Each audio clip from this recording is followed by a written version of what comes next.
Hi everyone. In this video, I will show you how to make a simple bar graph in Origin. This video is best for the beginner of Origin. So let's start. First, we put the data on x-axis and y-axis. So we select the data from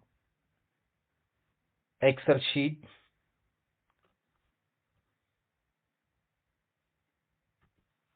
and we copy the data from Excel sheet to Origin.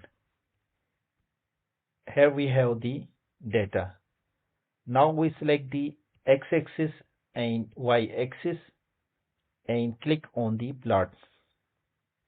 When we click on the plot, we have different options of graph. We select the bar graph and here is our bar graph.